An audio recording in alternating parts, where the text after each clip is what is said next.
Every single stream, I have a checklist of tasks that I will do in order to make sure that my content is as perfect as it can be. And on days where I don't do these things, I notice a drop in my overall viewers, my engagements, and I just make generally worse content. Today, we're talking about stream preparation and my go live checklist so that you can make your best possible content without having to stress. Let's go. Hey, I'm Eljay with StreamScheme.com. I'm also a variety streamer over at twitch.tv/LJM_. There's a link to that and to StreamScheme.com in the description down below. But first, I want to throw it out there straight out of the gate. If you're watching this within the first day it was released, it means that tomorrow I'm holding a massive charity event over on my Twitch channel. We have a lot of fun, a lot of games, and a lot of challenges in store for me, but we've also got over $2,000 worth of prizes in store for you guys. So if you want to win any streamer gear or some owned vouchers, then feel free to go over to my Twitch stream, chuck us a follow, or join the Discord so you get pinged when we go live with that charity event. It is all linked in the description. I've mentioned in previous videos, and I've also mentioned it in the Discord, that I have a checklist of things that I do every single stream and every single week before I go live to make sure that my streams and my content are up to par. And you guys have asked me dozens and dozens and dozens of times to cover all of those things in a video so that you can also have the same checklist. That is why today I'm going to go through everything that I think you guys should be preparing for your streams, as well as make sure that I give you the most important tip that I'm pretty sure a lot of you guys don't know about at the end of the video. It might even save you guys from getting caught with your pants down. Quite literally. Today, I'm also going to tell you the number one thing I check every single time someone asks me for one-to-one feedback. And if they are doing this, I'll usually reply to their comment.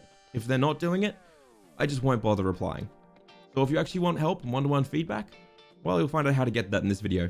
Speaking of owned though, I want to give them a massive thank you, not just for the charity event, but also because they're helping out by sponsoring this video. If you haven't heard of Owned yet, they're your one-stop shop for all things streaming related. Seriously, if you want to take the hassle out of setting up your stream, making it look professional, getting alerts, all those things, then head over to own.tv and you can check out all of their products. They're so easy to set up and it will really take your stream and make it look professional. So if you want to support me, guys, go and support Owned with the link in the description, because without them, I wouldn't be able to make videos like this, and I really appreciate all the help they give us. Okay, so the first step to any successful stream is to prepare for the stream. We're not just going to hit go live and stream for 4 hours with 6 different games in those 4 hours, or we're not just going to go live 4 or 5 times a day for 30 minutes at a time just for one Fortnite game, and then comment down below, why aren't I growing? I'm doing everything I can. I'm looking at you, Billy. We need to actually prepare our streams. To absolutely nobody's surprise, I'm going to tell you that the first step to preparation is to look at your entire week and plan out a schedule. I want you to figure out exactly what days you're going to stream, and you're going to try and make sure that you're streaming the same time slot every single day rather than moving around if you can. This is the first step. You need this consistency and this routine, because this is what gets viewers coming back, because they do the same things every day. We're creatures of habit. This is the core of growing without any external funnels. Next up, we need to plan out the content and the categories to make sure that it all matches and it feels good. Whenever I play a new game, or whenever I look and help someone try and find a game to stream, I always make sure I look at their average viewers and see if they'll appear in the top 3 rows of a category. This is very, very important if you're looking to be discovered just on Twitch. If you don't have any external funnels such as YouTube or TikTok, then you're going to struggle to grow in oversaturated categories. So planning out your content in your category is crucial. Does this content also match what you want to do once you have grown a community? Or is it the kind of demographic you want? Recently, I had to help someone who was really struggling because they wanted a certain demographic, but they were only getting kids in their stream. The way to fix this was they honestly just had to shift to a different category. So in the future, if you want to be playing Warzone or Fortnite or any of these categories, then starting out by playing Sims or Stardew isn't going to be a good way to build a community who will convert into first-person shooters. But a part I haven't talked about much is the fact that even if you start out in these smaller categories, you need to find a way to stand out inside them. Can you add stakes or a unique selling point to make your stream clickable compared to others? For example, beating Dark Souls, but every death is a wasabi pea. That can help stand out because it's not just a guy playing Dark Souls, it's a guy taking punishments for when he fails at Dark Souls. I'm really curious what you guys can come up with for your unique selling points, so I want you to comment down below a stream idea that you have to create a unique selling point for your content. So once you have your content and your schedule locked down, we need to prep for individual streams. You'll want to prep some talking points for mid-stream if things get slow, maybe you don't have any active chatters, maybe you've mostly got lurkers, heck, you might just be an anxious person who forgets what they want to talk about, or you're just learning. You aren't quite at the part where you're able to be a natural entertainer yet. So just write down a few topics, a few things that are interesting, and ideas that you can get rolling if someone were to ask you about them.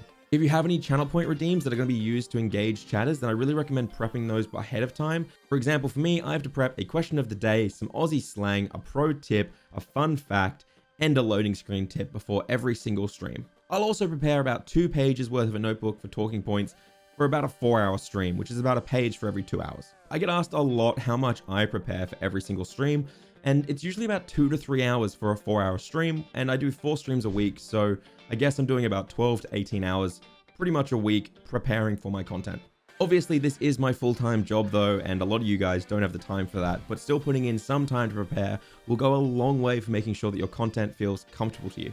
By the way, if you guys ever ask me, hey, can I have feedback on my stream, or you comment down below asking for feedback or anything like that, I'll usually click your stream, and the first thing I check is the schedule section on your Twitch. So I'm going to tell you guys right now, if you do not have a schedule section updated for your entire week, or I look back at your past few weeks and it isn't consistent, I usually won't reply to you and give you feedback because I think that is something you instantly have to work on. So go down into your Twitch, go to your stream management and update your schedule. Get it all set up at the start of the week. And then if you ever ask someone for advice, that'll probably be the first thing they look at. All right, you guys are going to need a pen and paper for this next tip because I think a lot of you guys miss this step and I understand why, because it's pretty high level. Are you ready to write this down? Before you go live, load up OBS or Streamlabs OBS and make sure the game works on your computer while recording with your overlays, your alerts, and everything. Before live, yeah, before you go live. I'm just teasing, obviously, but one of the things that'll really mess up a stream is technical difficulties. It'll really rattle you to your core.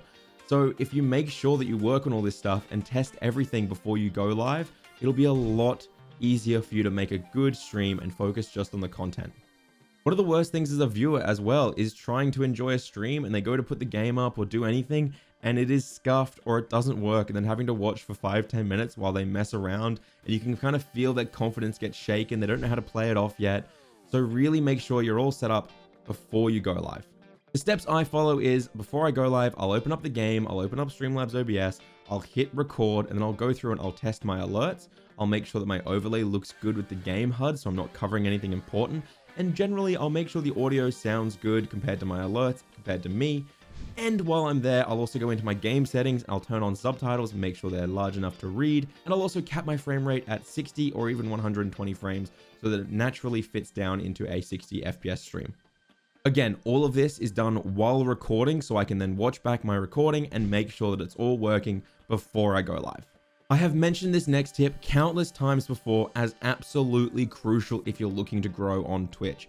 You have to be doing it before every single stream. And I know I'm going to get some of my OGs commenting things like, Eljay, we're already doing this, stop repeating the same tips. Except we get thousands of new subs a week. We get thousands of new members in our Discord every single week. And I lurk in your streams, silently judging you, Jeffrey. I know that you're not doing this. You're not updating your go lives and your titles for every single stream to be engaging and provide a unique hook. So many of you guys aren't even using tags. I see people complain about Twitch's discoverability, but they're not even using all of Twitch's discoverability tools to actually appear for things. I don't want to go into it too much here. I just want to throw it out there. I have a video linked at the top of the description. It is all about titles, tags, and go lives and how to set those up to be engaging. And before you comment, Eljay, the 5th biggest streamer on the platform, smashed his face into his keyboard and made that his title, and it worked. Brilliant. That's a great idea. Follow-up question. Are you the 5th biggest streamer on the platform? So next up, we're going to talk about the audio checks, the webcam checks, and I'm going to cover the thing that's going to save you guys' life one day. But first, I want to throw it out there. If this video helps you out at all, then maybe consider checking out our other videos or throwing a like down there or subscribing. It's totally free and you can pretty much unsubscribe whenever you want. Or if you're looking to make new friends and connect and network with streamers of all sizes looking to grow, then our Discord is linked below. It's also where you can download our free overlays, which we have more of coming out soon. You'll get notified there ASAP, as well as when we're doing our giveaways and our prizes. With that out of the way, let's get back into something that I think is a rite of passage for streamers, and I see it every single day getting posted on our Twitch and in our Discord and in pretty much any streamer Discord. You're all set up, you click go live, you're streaming away, you have a pretty good stream so far, you're feeling confident, and then you realize your mic's been muted the entire time because you just didn't check it. Have you ever done this? Let me know in the comments. I feel like most people have. I've done it for about 5-10 minutes before my audience called me out on it, but they were all just posting KEKW the entire time while I spoke, so I was confused as to what was going on. Before every single stream, before you hit the go live button, I want you to click on the cogwheel and I want you to check to make sure that your mic is set up and is set to output. You want to be able to make sure that it is going out. You want to do a little recording like we did earlier to make sure it sounds good.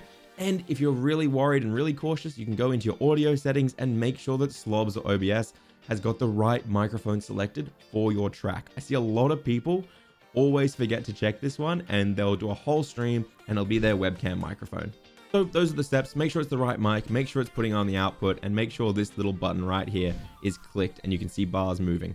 Okay, we're almost at the life-saving tip, but first we have to cover the webcam and the screen share tips to make sure that you guys aren't going to dox your entire life and completely ruin it by having some troll find out your home phone number. Please, before you hit go live, please, before you share any of your desktop or any of your browser windows, make sure that you've cropped out all of your bars. Make sure that you've cleaned up your background or removed anything that gives away your identity. I recommend hiding your bookmark browser, and if you're going to keep anything on your desktop, I actually recommend moving that all into a new folder and making one folder on your desktop called desktop so that no one can see anything unless you were to open up those folders. Make sure you close Discord or move Discord to a different monitor because you don't want to be leaking any messages or DMs. And if you're looking to resize to remove the bar at the bottom of your screen, your taskbar, or you want to remove the URL of the bookmark bar, you can actually hold Alt and resize your browser sources to crop those out by default. And that way, no one will ever see them. And then for your face cam, make sure that you've removed anything that might accidentally dox you. Maybe you've got some paperwork on your desk, or maybe you've just got some dirty underwear or a bottle of lube off to the side. Just please make sure you clean up and remove all that stuff because it can be a little embarrassing and you don't really want to get caught like that. It's kind of a simple one to say to clean up, but I wanted to throw it out there because I have checked a few people out, and I think the idea of saying, well, I'm streaming to 0 people means that they don't really worry too much about it, but it's important to put your best foot forward if you're hoping to grow. Okay, so you've gone live, you've added your entire community on Discord, told them to come check out your stream, you stream for a few hours, it all goes fantastic. And now for the most important tip of this entire video, which I hope you guys will share this video out into the masses to make sure that everyone is safe and looked after, because every single streamer needs to know when you raid someone at the end of your stream does not end. What do I mean by that? Well, I see a lot of people raid other creators and they go in with the raid and they're typing away saying, hey, whoa, it's a raid, Eljay raid. But they forget the fact that they haven't clicked the end stream button. But that's okay because you've raided someone and that means you're hosting someone else on your Twitch channel and they can't see you. Except that doesn't mean you're not being completely broadcasted and saved on the Twitch servers. If you go look at the ends of people's VODs, they'll continue after a raid. The host isn't even on there. It shows the person. So if you're going to raid someone, you need to make sure you hit the end stream button inside OBS, inside Slobs, and make sure that you've muted your mic, covered your webcam, and you're definitely not online anymore.